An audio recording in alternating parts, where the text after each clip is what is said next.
Bismillahirrahmanirrahim. Alhamdulillahi rabbil alamin. Wabihi nasta'inu ala umuri dunya waddin. Sallallahu wa sallam ala Sayyidina Muhammadin wa ala alihi wa sahbihi ajma'in. Amma ba'd. Alhamdulillah, kita sudah mempelajari pada pengajian sebelum ini tentang muqaddimah kepada matan Safinatun Najah. Mudah-mudahan kitab matan Safinatun Najah ini dapat membawa kita sebagai jambatan, sebagai perahu untuk membawa kita ke jalan menuju kepada kejayaan, ke jalan menuju kepada kehambaan yang sebenar.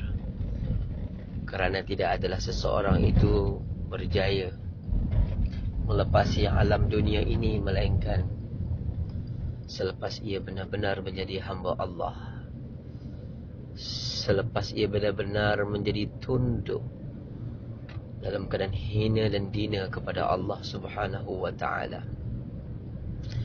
Maka selepas muqaddimah, Syekh Salim Ibn Sumair mengarang kitab ini memulakan dengan sedikit mengenai arkanul iman wa arkanul Islam. Rata-rata kebanyakan para ulama ketika mana mereka menulis kitab fiqh, mereka tidak tinggal daripada menyebut tentang sedikit mengenai rukun iman dan juga rukun Islam. Ada kalanya sebahagian daripada pengarang kitab mereka menerangkan secara ringkas mengenai apa-apa yang berkaitan dengan i'tiqad, sifat 20 dan sebagainya sebagai muqaddimah sebelum mereka menuju kepada perbicaraan tentang ilmu syariah, iaitu ilmu fiqh. Jadi soalan kita mengapa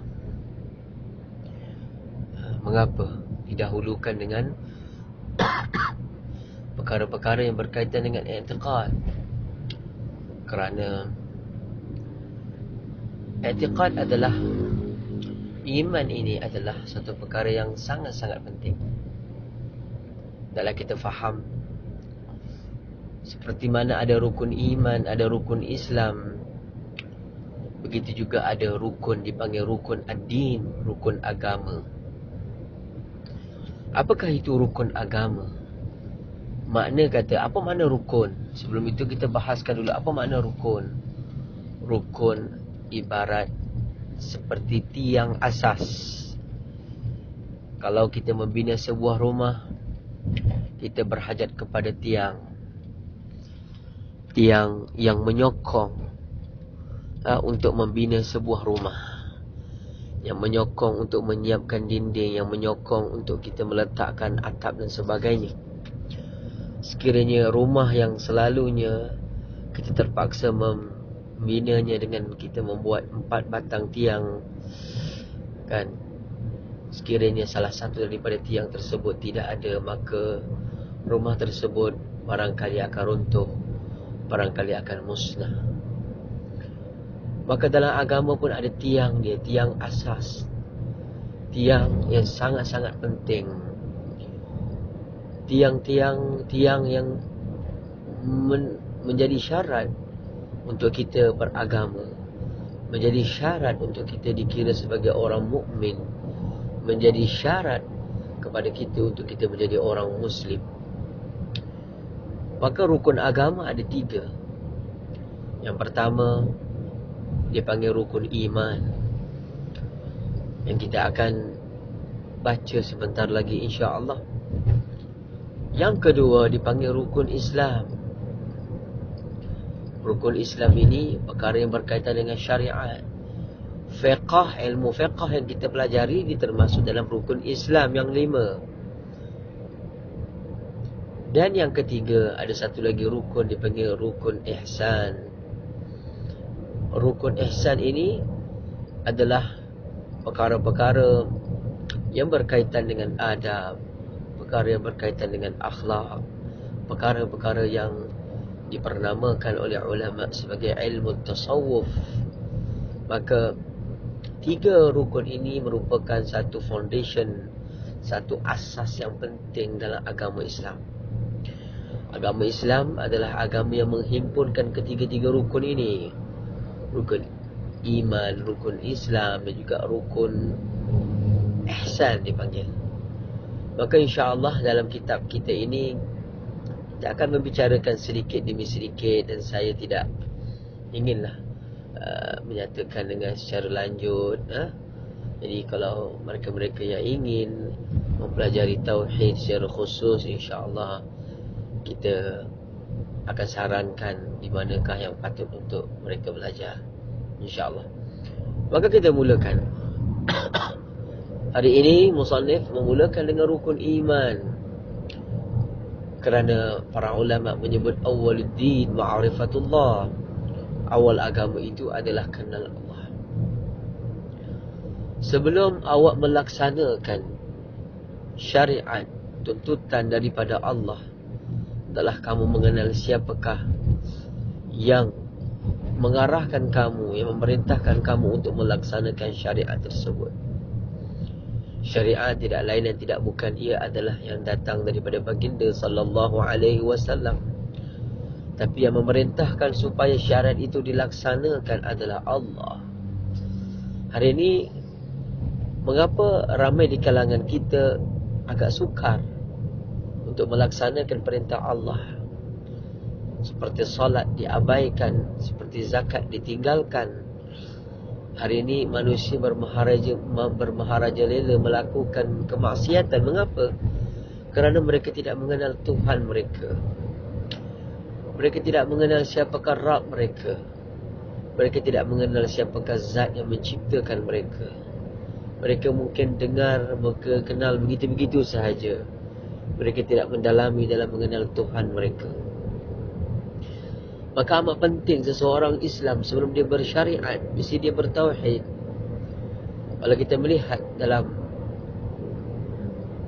dakwah Nabi SAW, perjalanan dakwah Nabi SAW ketika mana berada di Mekah 13 tahun, mempaksikan, memacakkan atau menanamkan ketauhidan yang bulat terhadap hati sahabat radhiyallahu ta'ala anhu. Tidak cukup 1 tahun, tidak cukup 2 tahun, tidak cukup 5 tahun, tetapi Nabi mengambil masa untuk melahirkan rijal-rijal, untuk melahirkan tentera-tenteranya, untuk melahirkan pemuda-pemuda yang berjiwa besar, pemuda-pemuda yang mengasihi Allah dan Rasul lebih daripada segalanya, pemuda-pemuda yang senantiasa cinta hatinya dengan Allah. Maka Rasulullah diarahkan oleh Allah mendidik para sahabat dan sahabiah ini dalam tempoh masa lebih kurang 13 tahun di kota Mekah, untuk melatihkan rohani mereka, untuk menghadamkan tentang ketuhanan, untuk benar-benar rukun iman yang 6 itu wujud di dalam jiwa-jiwa mereka. Maka masa yang lama 13 tahun diperlukan. Maka ini menunjukkan sebelum datangnya syariat di Mekah, syariat di Mekah dalam masa tempoh 10 tahun sudah sempurna semua syariat. Jadi syariat bukan perkara yang susah. Syariat bukan perkara yang susah. Tetapi untuk melaksanakan syariat itu perlu kepada kekuatan jiwa, perlu kepada kekuatan rohani yang kuat. Untuk menghadapi masyarakat perlu kekuatan rohani yang kuat. Untuk menghadapi permasalahan perlu kekuatan tauhid yang kuat. Lantaran itu Rasulullah mendidik para sahabat 13 tahun. Ini menunjukkan kepada kita bahawasanya tauhid bukan perkara biasa. Kan? Mungkin kita boleh mempelajari fiqh mudah online sampai dengar, tetapi pelajaran tauhid perlu kepada bimbingan. Pelajaran tauhid perlu kita bergantung dengan guru yang mendidik kita, bertali dengan guru yang mendidik kita, yang mendidik rohani kita, yang membawa kita, yang membimbing kita ke arah Allah, yang membimbing kita agar cinta dan kasih kepada Rasulullah, maka ini merupakan satu perkara yang sangat-sangat penting. Lantaran itu, para ulama memulakan kitab mereka dengan memasukkan sedikit perihal mengenai rukun. Yang dikatakan rukun iman, iman ini apa? Iman ini adalah percaya. Percaya dengan hati.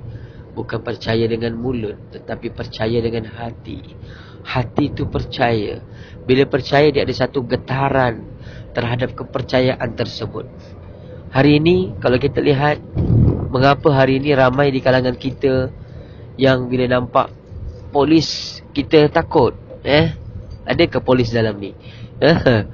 Kita nampak polis, nampak kereta polis kita, lesen semua cukup, pakai tali pinggang semua cukup, pakai topi keledar ke, semua lengkap. Tapi bila kita nampak polis, kita masih lagi takut. Kegerunan terhadap polis tu masih ada. Mengapa? Sebab kita dah kenal polis tu.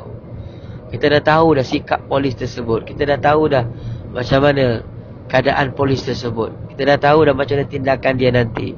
Maka datang kegerunan. Ya? Hari ini kita sedar tak mengapa anak-anak kita takut kepada hantu? Ya.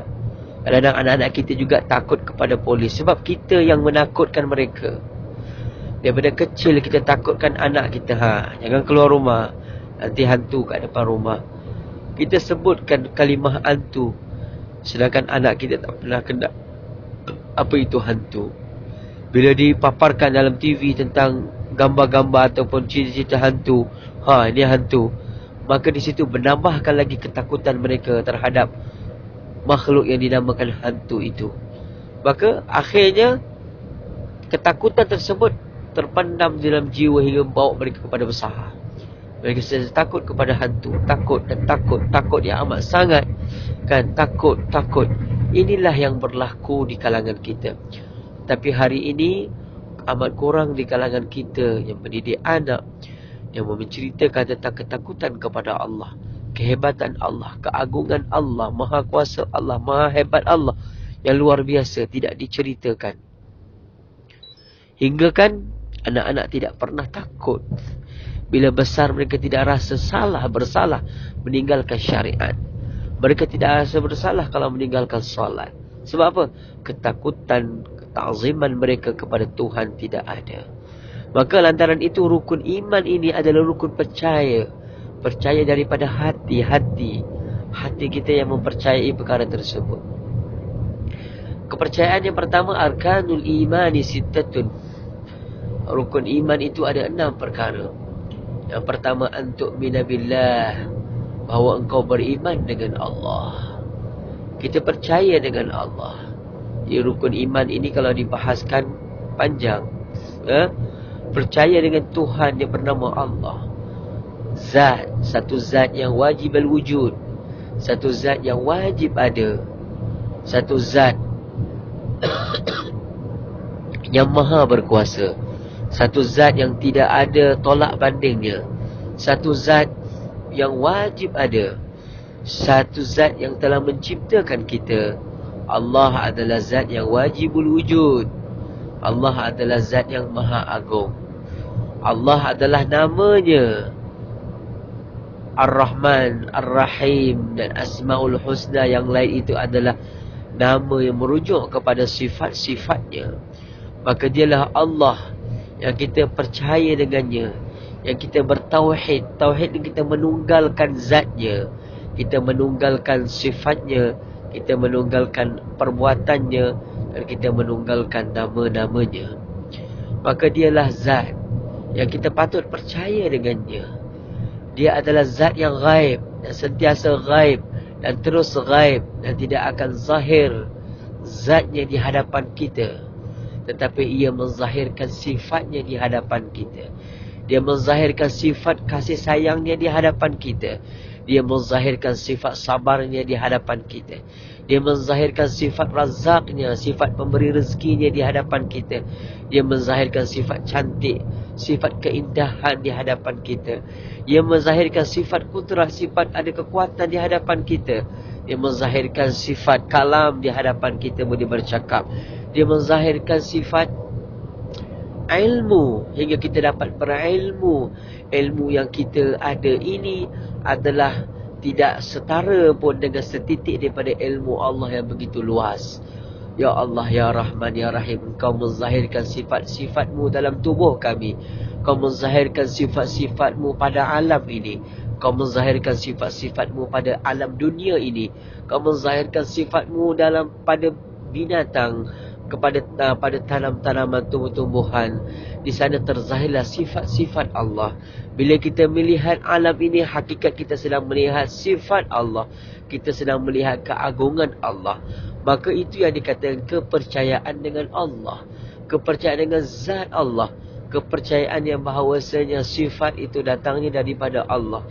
Kepercayaan bahawasanya walaupun kita ni sebagai contoh kita boleh sabar, kita sabar, hakikatnya bukan kita yang sabar, Allah yang memberikan kesabaran itu kepada kita. Kita rasa kita boleh berilmu, saya boleh bercakap, hakikatnya bukan saya yang bercakap, Allah yang memberikan sifat perkata yang kita mampu untuk bercakap, kita mampu untuk memberi ilmu. Semua adalah datangnya daripada Allah. Allah lah zat yang membuka ilmu kepada manusia hari ini. Apa saja ilmu semua datang daripada Allah. Ilmu buat telefon, ilmu buat kapal terbang, ilmu buat kapal selam ke, apa saja ilmu itu adalah setitis, bahkan kurang daripada setitis daripada ilmu-ilmu Allah yang sangat luas. Allah membukakan ilmu satu demi ilmu kepada hamba-hambanya, agar dengan ilmu tadi manusia dapat berfikir, manusia dapat mengerjakan sesuatu dengan baik. Itulah Allah yang kita perlu beriman. Perlu beriman tentang keagungannya, tentang sifatnya yang sabar, sehingga sifatnya yang Maha Rahman, yang Maha Rahim. Maka kepercayaan kepada Allah ini bukan dengan makna kepercayaan pada namanya, kepercayaan kepada namanya tidak. Maknanya kita merasakan dalam hati kita tentang kebersamaan kita dengan Allah. Rasa ada hubungan kita dengan Allah. Kita rasakan kita hamba kepada Allah. Kita rasa kita sentiasa bertali dengan Allah. Kita merasakan kita sentiasa ada hubungan dengan Allah. Wa huwa ma'akum aina ma kuntum. Dan dia, Allah itu sentiasa bersama dengan kamu di mana saja kamu berada. Pernah tak kita merasakan kita sentiasa bersama dengan Allah? Fa aina ma tuwallu fa thamma wajhullah.